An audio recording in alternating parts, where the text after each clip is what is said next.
Hello, hello, hello. Welcome back to another episode of Keeping Abreast with Dr. Jenn. I am your host, Dr. Jenn Simmons, and I'm here every week trying to bring you information that I hope change your life.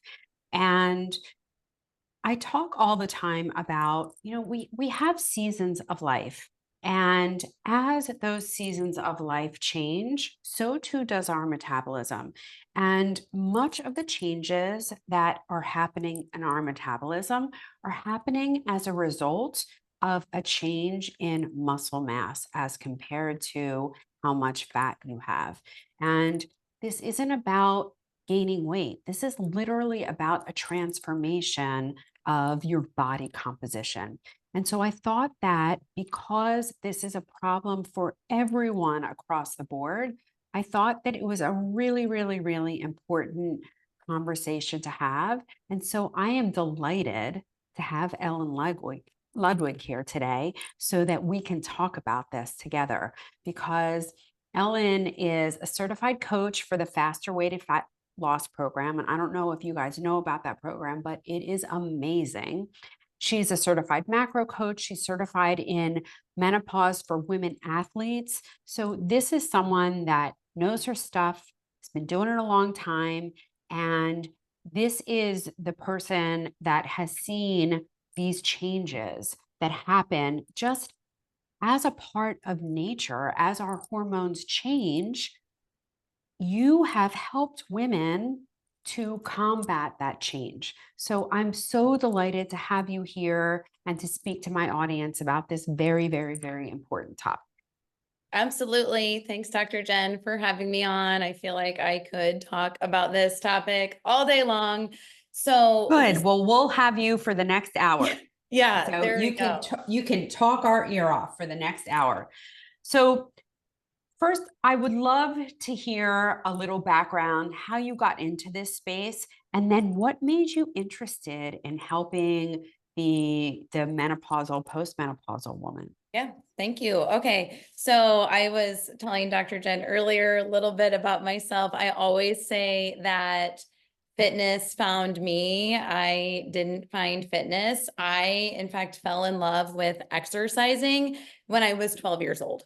And a lot of people, in middle school, you kind of like start dabbling in sports and, maybe you get more into sports and that's usually the only form of exercise. But I found myself actually going to our local fitness center when I was in middle school. And I realized early on that there was a huge reward for the way exercising made you feel and made you look. And so I became addicted to that from the time I was 12, and I've never looked back. Literally exercised up until the day that I had both of my kids.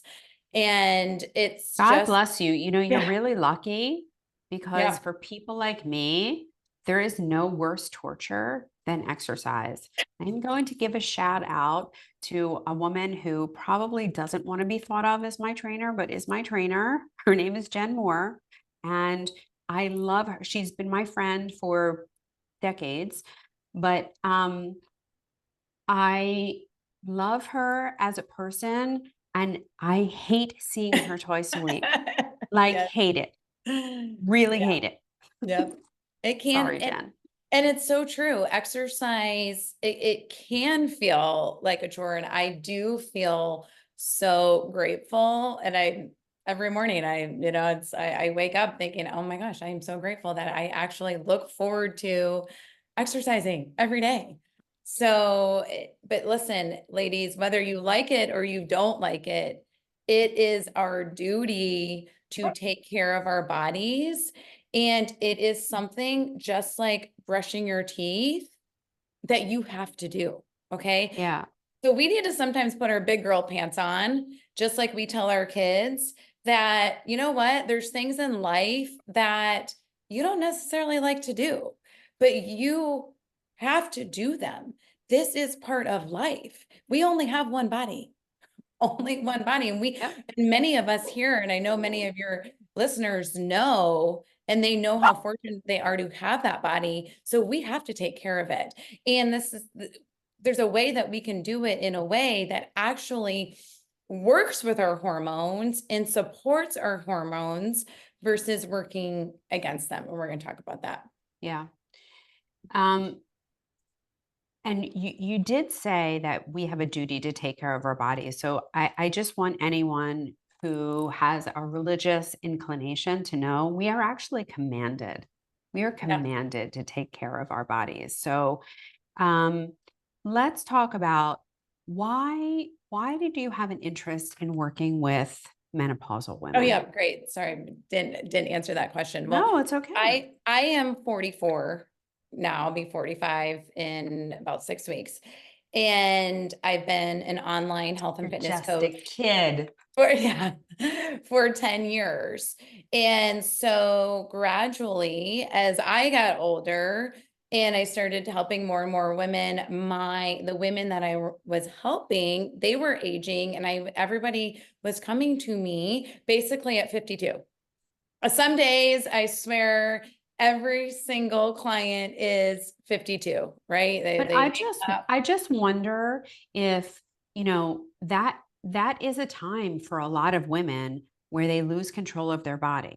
So at least for my purposes, like I've been an athlete my whole life and I haven't really had to go to the gym to maintain my Yep. body. And all of a sudden, I hit 48, went into menopause, and I was like, where did this stomach come from? I've never Yeah. had a stomach, but it changes. Like your body changes. And I'm 100. sure that that's why people are finding you.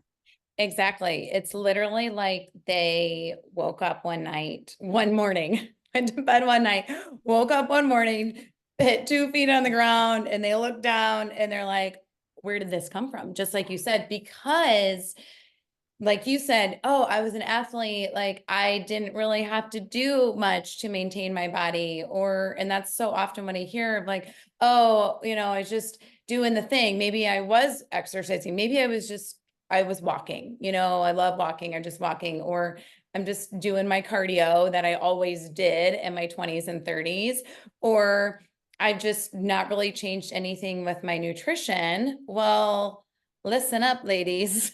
We simply cannot, not only can we rely on the exercise modalities or non-exercise modalities that we got away with in our younger years, we simply cannot eat the way, that. I used to say, Sure. oh, I could like go out for dinner and I could get dessert every night. Every night. I was like, oh, I must just be like so lucky. This was in my 30s that like I could just like get dessert every night and it just didn't affect me. Well, that was not the story in my 40s. And so that slowly, and I have a pretty big body awareness and how things affect me. Not everybody has that. So what happens is over time, it's kind of like you turn 40 and that just slowly starts to happen. So then you're in your late 40s and it's like really happening. And by the time you're 52 and you've not changed anything in your 40s, then you wake up and you're like, oh, so it just all compounds Hmm. because yes, in your 20s and 30s, your metabolism was a lot faster. There were just things that you could get away with, that you could do or not do, and everything was fine. Yeah. Just have to change things. And I think what a lot of people don't realize is that an important part of our metabolism is how much muscle mass we maintain Yep. and how much muscle mass we retain over the years. Because muscle is much more metabolically active than fat. And it takes very little to Yeah, maintain fat.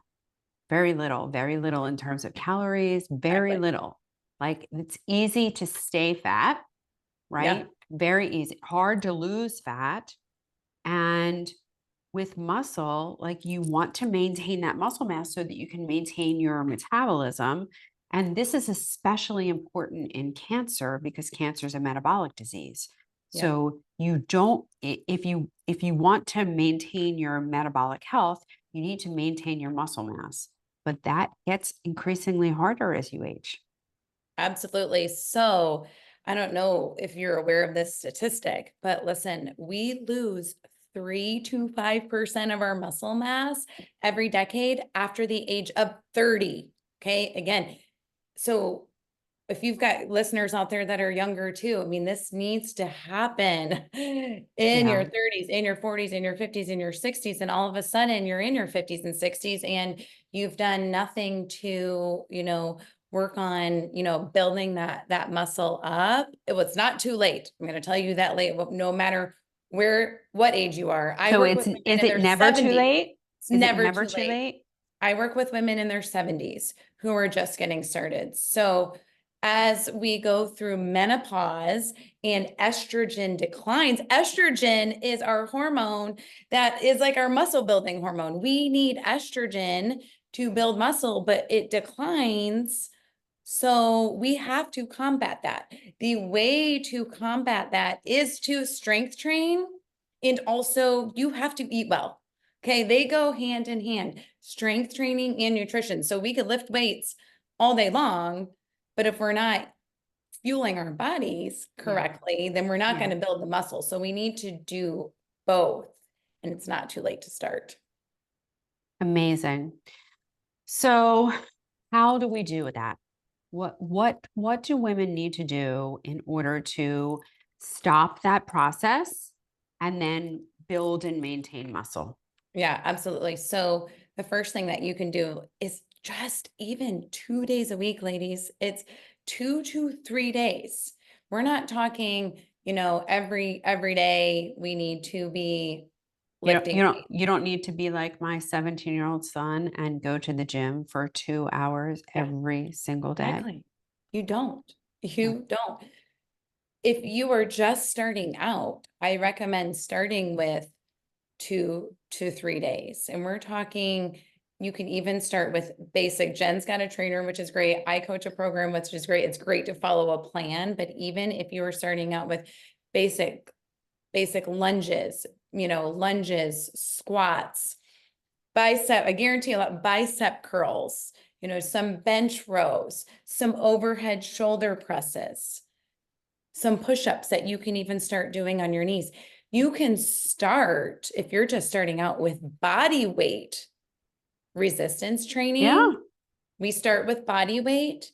Then we want to work our way up with light weights. I do want to say, ladies, lifting some heavier weights is not going to make you bulky. It is really hard to get bulky as a woman. And I think we have this, again, it's like we have this mindset of like, oh, we're just gonna like look like the Like Hulk. we're all Well, gonna we yeah. don't have testosterone. And as we go through menopause, we're losing testosterone. Yeah. Most of us have testosterone that's in the tank. So that's not going to happen to you. Yeah. But you ideally want to be able to work your way up where you're safely lifting. We're putting the 3 and 5 pound weights away. I mean, this is where you're going to start with, but we'd like to ideally get to a place where we're lifting heavy weights so we can put that stimulus on our muscle to actually build it. Muscle needs a stimulus, it breaks down and then it repairs itself by building back up. There are so many benefits of strength training that you, as I said, it is your duty that you do not want to miss out on. Yeah. So let's talk about some of those benefits Yeah. because I think people really need to know. Yeah. So what does strength training do that like cardiovascular exercise doesn't do? Because I think so many people Yeah. focus on cardiovascular. They think like, oh, that's how I'm going to burn my calories. Yeah. So let's talk about that. I love this. So you talked about metabolic health, and it is a fact, as I said, we lose 3 to 5% muscle mass as we age every decade after the age of 30. When we lose muscle, we are declining our metabolism. That is Mhm. why your metabolism goes down. The way to increase your metabolism is to get more lean muscle mass on your body. Yep. Muscle that's what's burning, that's what's revving that metabolism. simply the more muscle we have on our body, the more energy is required for us to just simply exist as a person. Mhm. That's then you can get away with Yeah. having some dessert. You're burning more on the Have, couch, yep, you're just, right? The you're more burning. muscle you have, The the more more you burn calories at you're burning rest. on the And couch. that is called our basal metabolic rate. That Mhm. increases our basal metabolic rate. So, Yep. I mean, that is like, amen. Like that's what we want. We want to be able to get that metabolism going. You want like a flexible metabolism. And we Mhm. do that by adding more muscle on our bodies. Cardio simply isn't going to do that. Okay, yes, when you're going out for a walk or you're getting on the, elliptical machine or whatever, you're going to burn some calories, but you're not doing anything to build the muscle. Yeah. And so we simply have to get that muscle built up Yeah. so that we can burn more calories. And I think what people don't realize is, first of all, if you run for an hour, yes, you will burn 600 calories, but 600 calories is like nothing to consume. You're gonna Yep, consume that right back. Whereas if you lifted weights for an hour and built muscle during it, yep, when you're done running for that hour, that's when your calorie burning stops. But that's if you lift weights for an hour, your calorie burning goes on and on. yeah, all day long. It's Mhm. and here's the thing with cardio too, and cardio is good for your vascular health. Yeah, Okay, please know so I'm not bashing no, cardio. I know. And I think, Yeah. and I agree too, because sometimes I talk so much about strength training that I don't ever want to be, I'm not a cardio hater. I actually had an active recovery day. I was on the elliptical this morning for an hour, getting some work done and just, working on my cardiovascular Yeah. health. Okay. Yeah. So, but listen, our bodies adapt to cardio too. So when we first start running, we may burn 600 calories in an hour, but as our bodies get used to that, we become more efficient. And so we burn less and less and less. And so that's why, again, like that's not the way.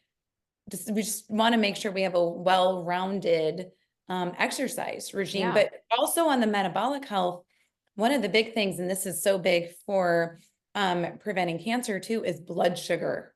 Okay. Yes. The more muscle we have on our body, the more able our body is to regulate blood sugar. Okay. So that is our glucose response after we eat. So after we eat a meal, then let's just say, depending on what the meal was, if our meal might have been like really carb heavy, especially in not so healthy carbs, then we're going to see our glucose go Hmm. up. Okay. And it is Hmm. normal for your glucose to rise after you eat.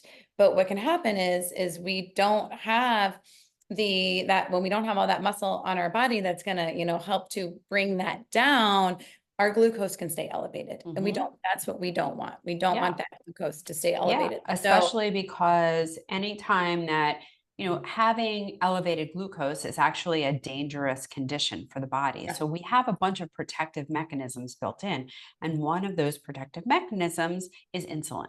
Because yep, what insulin allows us to do is pull that um, glucose out of the blood and deposit it into the tissues. And the problem is insulin is a growth factor, right? It's a growth hormone. And it also stimulates the production of insulin like growth factor, another growth hormone. And these are states that people, whether you're cancering or not, you don't want to be in that sort of growth state, because that is about a storage state. That's about creating more fat cells. yeah, And that's really what you don't want to do, especially if you're cancering, because if you're cancering, this is just promoting tumor growth, yep, but 100%. it's So not good for anyone, no, right? It's not exactly. good for anyone, especially people who are cancering. One of the other things I love about resistance training is it helps us to build stronger bones. Okay. When we are going through menopause and we are losing estrogen, estrogen's declining. Estrogen, as I said, it helps to, it's like helps to keep that muscle around. It also helps, estrogen also helps to keep our bones healthy. And Mhm. so when our estrogen declines, then the strength of our bones starts to decline with it. Yeah. Yeah. Doing heavy resistance training can actually help to build stronger bones. So we need this as much as we can. We all know we don't want to get ourselves into an osteoporosis state, which is so easy to get into. So strength training absolutely is going to help combat that. Yeah. Yeah. And that's a really important point because when we look at the statistics, there's so many pink ribbons out there. And listen, I'm not insulting pink. Like you and I share a deep, Yes. deep, deep love for pink. Yes. But there's a lot of pink ribbons out there and a lot of people who think that they're helping to find a cure for breast cancer, which that's a whole other hoax that I don't feel like talking about today. But when we look at the actual statistics, as many women die every year as a result of a fracture Yep. that do of breast cancer, Yep. right? These are shocking statistics. Mhm. And yet we don't give people the tools to take care of their bones. There's plenty of 100%. doctors writing for DEXA scans. There's plenty of doctors writing for bisphosphonates. But I will actually refer you to my podcast that I did with Kevin Ellis if you want to know about bone health, because he went all into it. But the truth is that bisphosphonates, what they do is our bones have a normal 7-year cycle. So every time we're walking around doing whatever we're doing, when we are doing things that involve gravity, then we're putting pressure on the bones, we're stressing the bones, we're causing these little tiny microfractures. And part of the remodeling process actually makes our bones stronger. But if you're not doing weight bearing activity, then you're Yep. not getting those little microfractures in the bone, and you're not healing the bone, and you're not making the bone stronger. Bisphosphonates, which are given to women who have a DEXA scan that shows that they have low bone density, stops that process. It halts that process. So it doesn't allow for the repairs. It just stops the process. It does deposit more calcium into the outside of the bone, the cortex of the bone. But bone strength has to do with bone density, yes, but it also has to do with bone flexibility.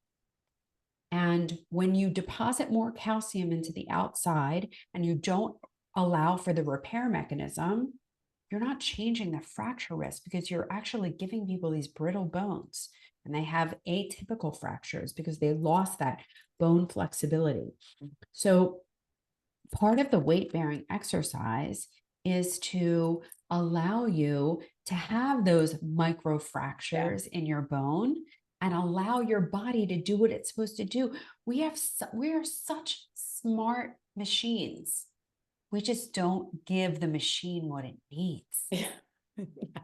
We're not out there, in the fields running around picking up heavy things anymore Yeah. like we were, like our Yeah. ancestors were. Yep, absolutely. Yeah, I mean, we didn't have wheels and cars, and we are modern beings living on a very old gene code.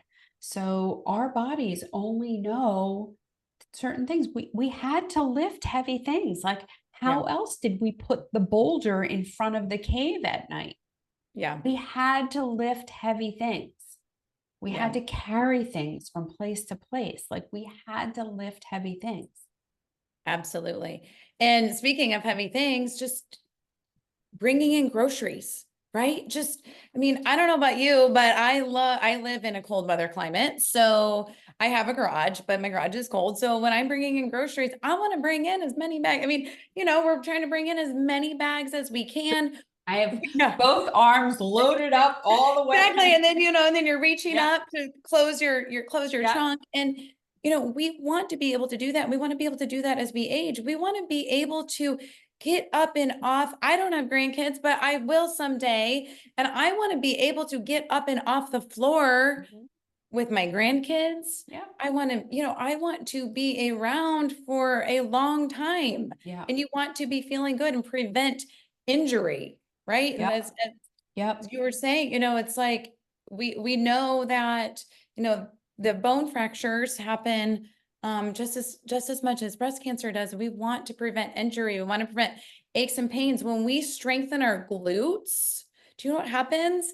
We have less back pain. We need Yeah. strong glutes. Strengthening your glutes is one of the most important things that you can do. That's the most important muscle to work on your body. That's where you're going to prevent that back injury. We know so many women who are walking around with, sore backs. Yeah. It's also going to help to strengthen your knees. I work with a lot of women who come to me at first and they're like, oh my gosh, they're like, I see you do all these lunges and squats and I can't do them. And then they join and I get them strength training and eating a very anti-inflammatory diet. And they're like, wow, I cannot believe I don't need to take Tylenol anymore or aspirin. My knees are feeling better. They Mhm. never thought that their aches and pains were going to go away. And it's simply because we're strengthening those muscles Yeah. around Yeah. those joints. No, it's really, it goes a long way towards your functionality. And your body is something that if you don't move it, you lose it. Amen. Yeah. Amen. Yeah. Yes. We have to move our bodies or we're going to lose it. And I think that that is a large part of why our elderly are so sick, Yeah. because they're not moving their bodies in a meaningful way, and they're not maintaining their muscle mass, and they're having horrible problems with bone health and with strength and with endurance, because they have allowed, this sitting is the new smoking. I- And we just don't have these 100%. active lives anymore. You had to walk to the store, you had to walk to the village, you had to walk to the places, and now you don't have to do that anymore. Yep. You have to be intentional. Movement. And that is another thing with our metabolic rate declining Yeah. is just like you said, sitting. Yeah. And, when you're in your 20s and 30s and you have young kids and you're up and off the floor with your kids, you're running around the house. Maybe if you were a stay-at-home mom, kind of depending, or on the weekends, you're so much more active. And all of a sudden you get in this place where you're just sitting all the time. And you know what? Sitting begets more sitting. Mhm. Movement begets more movement. Yeah. So you have to be intentional. And I know that can be hard for women who, might, work all day and they can't get up. So you know what you have to do? You have to set an alarm on your phone. You need to set an alarm like every hour. Okay, I'm going to take a quick 10-minute, 5-minute walk around the office. Yep. But you absolutely have to be Or intentional. even better, go outside. Yep. I know Yo, it's not possible for 100%. everyone in But all climates, but ideally for every hour that you work, you should yep. be walking around for 15 minutes, preferably outside, away from that toxic indoor environment. And preferably after you've eaten a meal too. Like, if when Mhm. we're talking about blood sugar, walking is a Yeah, that great makes a way huge difference. to bring that glucose And you down don't even as need well. much, 10 or 15 minutes. 10 or Exactly. 15 minutes after every meal will make a huge difference in blood sugar control. You could even get up from your desk and do squats. Just do some air squats. You could do some air squats. You could just move your body Yep. and that can go a long way. One other benefit I wanted to talk about, Jen, and I think you're going to be able to speak to this is when we have more muscle mass on our body, should we go into a surgery, we are going to be stronger going into that surgery and recovering a lot faster too. And I think that's also just one other thing for your community that they should know. I have a client who was diagnosed with breast cancer and she was going in for a double mastectomy. And she was like, you know what? I am the healthiest and the strongest I've ever been. And my doctor said, I'm going to go through this with flying colors because of the shape that I've put my Mhm. body in Yep. now. And she went through and she's feeling fantastic now. And she knows that everything that she did leading up to that helped her come out stronger. Yeah. Yeah. I actually, back from my surgery days, I remember a patient, Helene, if you're listening, I'm talking about you. Um, and she She was a tennis player, and I'm a tennis player, so I fully understand the addiction. And she, the couple days before her mastectomy, she said, when can I play tennis again? And I was like, Helene, like we can't even talk about this. And she came back for her 2-week post-op visit, and she had already played Wow. because she went into her surgery so healthy Mhm. that it was like no big deal for her. Yeah. Yeah. That's incredible. And that is so important to know. Mhm. We want our bodies primed to handle anything that comes at us. Yep. So, of course, like we're not thinking about that surgery that we don't know that we may have in the future. But you know what? I want to be ready. I want to be ready for anything that might be thrown at me. Yeah. But, the main thing, because I hope that you never have that surgery, the main thing is to be ready for life. Exactly. And when we look at what the last decade or 2 decades of life look like in this country compared to places around the world, like the blue zones, we are so much sicker and have so much more suffering and hospitalizations when we compare ourselves to what the last 2 decades of life looks like in a place where they are eating real food, because a lot of people in this country are not. Exactly. They're sleeping at night because they're not inundated with electronics. They are moving their body because they have to. They live in a village where they have to walk miles every single day. They're lifting heavy things because there's no other Yeah. way to get the things that you want. You have to go pick your food and hunt and, do whatever you're going to do to get your food. And I think one of the most important parts that probably is pretty meaningful for what you do is they have tremendous senses of community. Oh, absolutely. 100%. I'm so glad you brought that up because I have a community. I coach women through a 6-week program, and then they have the option to continue on it. It's a group coaching. So they start out on their journey with, maybe like 100 other women together. And then they go into another community where I have, over 1,000 members in there. And every time I talk to them, I say, you don't realize when they're joining, this is like the best friends virtually that you never knew that existed, that you never knew that you needed. And that's what keeps them there. Community is everything. Being surrounded by like-minded individuals is what's going to help keep you going. Mhm. You absolutely, if you're into, health and fitness and all of your friends aren't, it's really hard to be. You feel like you're like the black sheep when really you're the one who's winning there. And it is really hard to stay on your journey when you're doing it on your own. We simply cannot just be on an island. Yeah. Community is everything. And I know, Yeah. Jen, you've got your amazing community as well that I've been a part of and love to see that too. So absolutely. Well, I'm so glad that we could have this conversation today and that you are available to my community, um, because when you are on a breast cancer journey, oftentimes there's a lot of things that need to change, and it's really super overwhelming. And like the statistics that apply to most people in this country, I think I was speaking with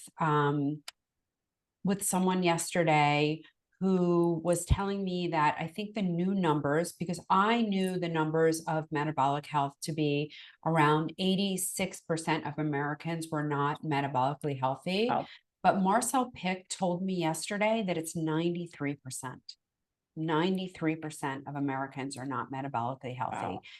And so, the vast majority of the women that I see for breast cancer are not metabolically healthy. And it's the very first thing that they really need to do to get in line. But they're so overwhelmed with their diagnosis and Yeah. what they need to do for treatment that thinking about how to eat and how to move are not really up on their priority list because truthfully, we have just been taught to fail.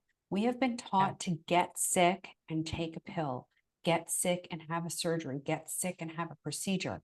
We've never been taught to care for our bodies. And this goes back to what you said in the very beginning, that we all need to guard our health. We need Mhm. to do the things that we need to do to take care of our health. And we have a duty to take care of our bodies. And when we don't, we have all of this dysfunction. So I know how important community is because it keeps you accountable Mm. and it does make it easier when you're going it with other people and not going it alone. And women with breast cancer have enough challenges ahead of them, enough roadblocks ahead of them, and everything looks like a mountain. So, can you leave us with a couple of things that will make this mountain just feel a little easier to climb?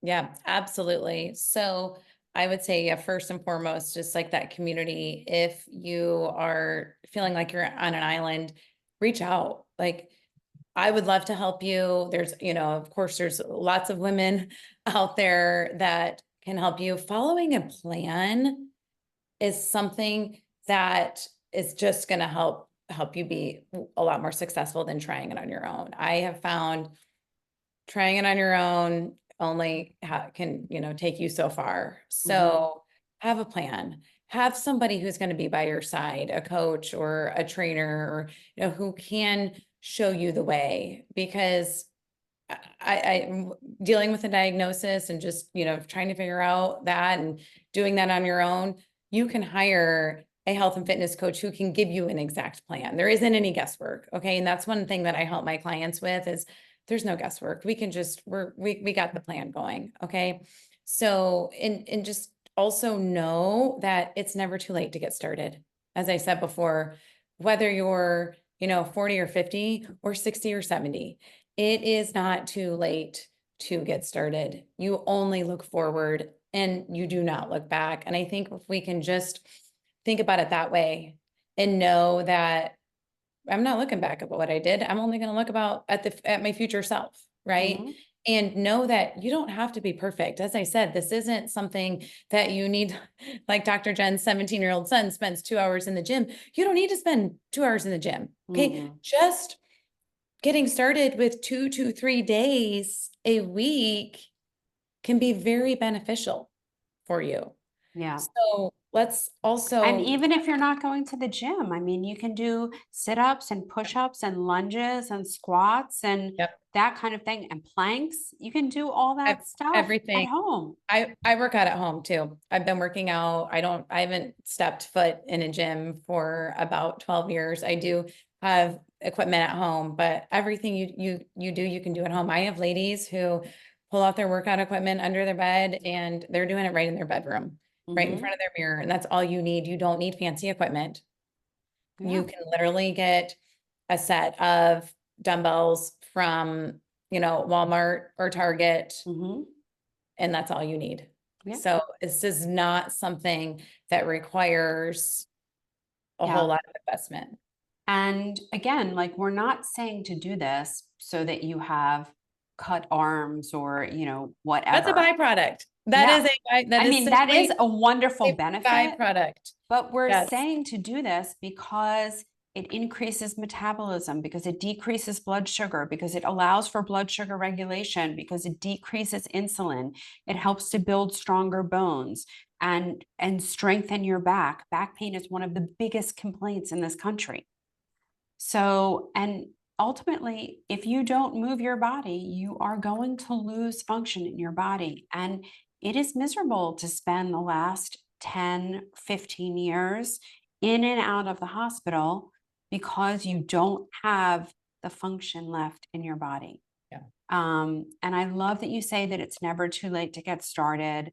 And we're not saying to not do cardiovascular exercise, but I think as you cross up from your 40s to your 50s, you just need to shift that that where you break things up, and you have to start to bring in that strength training because you will lose muscle mass. You said after 30. Absolutely. You're not immune. No one is immune to Yeah. it. So Yeah. we And need to think about it again as this is something that we do. Think about the advice that you would give someone who was younger, right? As you would give your kids. I think about that all the time when I'm telling my kids to maybe do something that maybe I wouldn't want to do. Well, we owe it to ourselves. yeah, yeah, absolutely. And we didn't talk much about flexibility, but flexibility ends up being really important too, because that is how we connect our muscles and our brain. And so we Absolutely. want to make sure that we continue to keep that signaling open. Absolutely. Flexibility and mobility is so important. That's a Yeah, whole other topic. yeah, too. yeah. Well, and as you said, it's never too late to get started. So if people want more information from you, where can they find you? Okay, the best way to reach out to me is Ellen Ludwig Fitness on Instagram. I'm also Ellen Ludwig Fitness on Facebook if you're a Facebook user, but very active on those two platforms. I have a lot of free strength training workouts on that platform. I share healthy recipes, healthy tips, lots of free information for you geared towards women in their 40s and beyond. Amazing, amazing. Ellen, it was so wonderful to have you here today. And I know that this information is going to be super valuable. If you found this valuable, please share it with your friends so that they can hear it, because truthfully, we are all better when we help each other and lift each other up. And this is a beautiful community that we are building here, and we just want to grow it so that we can all be healthier. Right, absolutely. Thanks, Dr. Jenn, for It's having me. my This was pleasure. so valuable. It was great. It was great. So I will see you next time. It's Dr. Jenn. Bye for now.